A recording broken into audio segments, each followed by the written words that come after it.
We have reached our last session discussing about sustaining palm oil sector in Indonesia with WWF. We're going to have another view from Mr. IRWAN Gunawan. He is the Deputy Director of Market Transformation at WWF Indonesia. Mr. IRWAN, this is very important because you said on the advocacy level you have done so many communication with the government, and it is truly being heard by them by the time you're giving them advice and input as well. After the government, what about the main business driver of the palm oil sector in Indonesia, the main motor of the industry to grow and develop, apart from the owner or the main big-scale business people, the smallholder player, the one who are really in the field?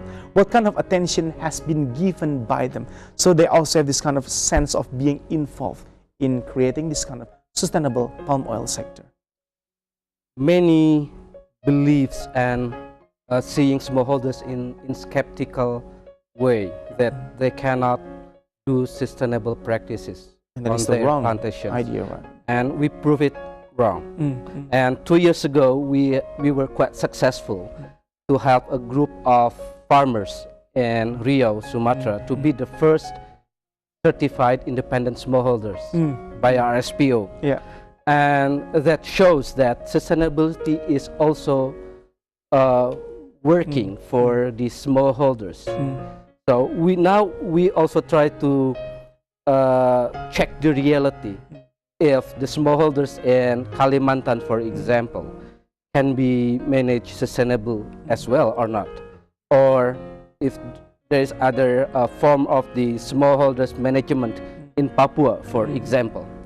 But that's only one element of the smallholders. The other thing is that in terms of the management capacity, we see that when we deal with the smallholders in Indonesia, we are dealing with about 4 million families. Yeah, that's really... And none of the NGOs, including WWF, is able to work with this individual livelihoods, with this individual family, to tell what they have to do. With say the one that's already certified in Sumatra was about 350 families, and we see that this is where the government can play a role. They have the extension agents up to the sub-district level, and we use these extension agents as our the extended arms of the facilitator. The extended arm. The extended arms of the sustainability preacher. Yeah. Right. So we trained a number of the government extension agents to make them understand better about the sustainability principles.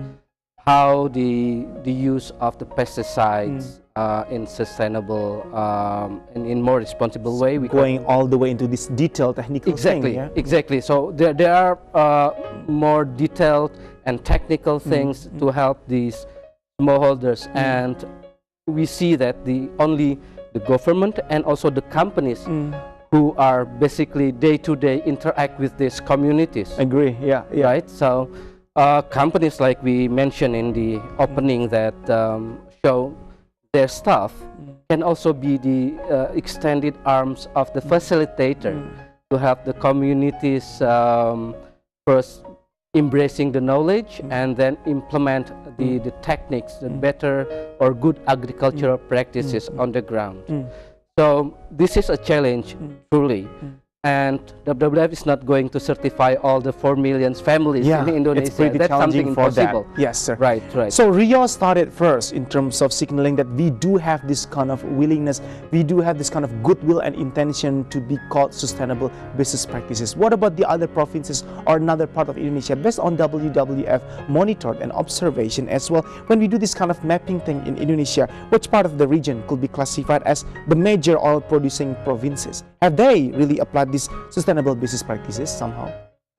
We did the first trial of the smallholder certification in Riau on a purpose, because Riau is the largest province who has the established plantations, and 60% of the plantations in Riau are managed by the smallholders. And speaking of the islands, Sumatra is producing more than half of the CPO from Indonesia. Yeah. So speaking of the ranks, Riau is the first, second is the North Sumatra, then following with the Central Kalimantan, West Kalimantan, South Sumatra. So those are the primary producers province from Indonesia.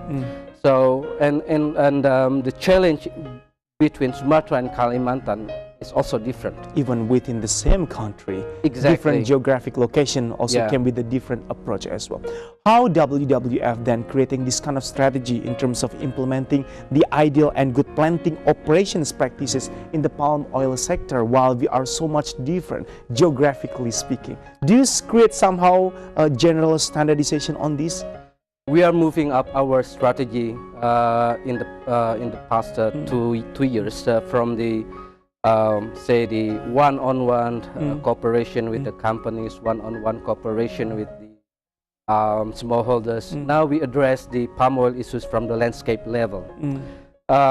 We see that this will deliver larger impact. The magnification is great. So we address the palm oil issues in Sumatra as an island. Island is in our new entity now in addressing the sustainability. We encourage all the regulators, the business players, to start from the beginning responsible land allocation, responsible spatial planning, and also if you are aware that the government has the middle-term development plan, where the infrastructure building is there, where the downstream industry is being planned, and this is addressed in more comprehensive ways. Yes. So that's where WWF now is trying to moving up our strategy to be able to be more impactful for the environment in Indonesia. We really hope that everything will be in place as expected and as planned as well. Mr. IRWAN Gunawan, I believe this talk show will be so much useful for all of us, especially this palm oil sector contributes the most on our economic development as well, as long as we can maintain it sustainable, as you said in the beginning of this talk show. So the next generation will also benefit the most for this. You are the Deputy Director of Market Transformation at WWF Indonesia. We really appreciate for your time. Thank you so much. Best luck for WWF. Let's wrap up our talk show for this time. Hope to have you soon in the next Economic Buzz with other issues to bring up in the discussion. I'm Erwin Suryabrata, wishing you best luck in doing your business today. Let's talk about your business in Ebuzz, only on MNC Business. We are the first business channel in Indonesia.